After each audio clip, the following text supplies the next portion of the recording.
অৰুণোদয় এতিয়া আমাৰ বিটিচিৰ নতুন প্ৰশাসনৰ লগত আলোচনা কৰি তেওঁলোকৰ লগত আলোচনা কৰি আমি দিব লাগিব, কাৰণ তেওঁলোকে আজি মাত্ৰ দায়িত্ব পাইছে।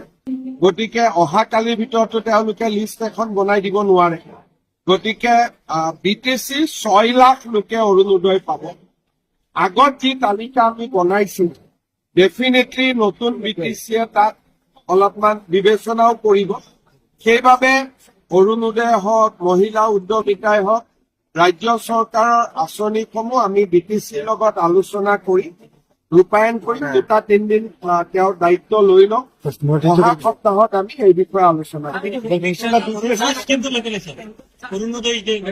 অৰুণোদয় এতিয়া আমাৰ বিটিচিৰ নতুন প্ৰশাসনৰ লগত আলোচনা কৰি তেওঁলোকৰ লগত আলোচনা কৰি আমি দিব লাগিব, কাৰণ তেওঁলোকে আজি মাত্ৰ দায়িত্ব পাইছে।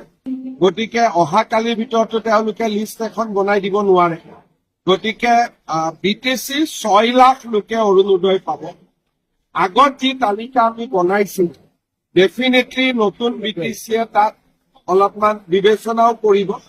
সেইবাবে অৰুণোদয় হওক, মহিলা উদ্যমিতাই হওক, ৰাজ্য চৰকাৰৰ আঁচনিসমূহ আমি বিটিচিৰ লগত আলোচনা কৰি ৰূপায়ণ কৰি 2-3 দিন তেওঁৰ দায়িত্ব লৈ লওঁ। অহা সপ্তাহত আমি এই বিষয়ে আলোচনা কৰিম।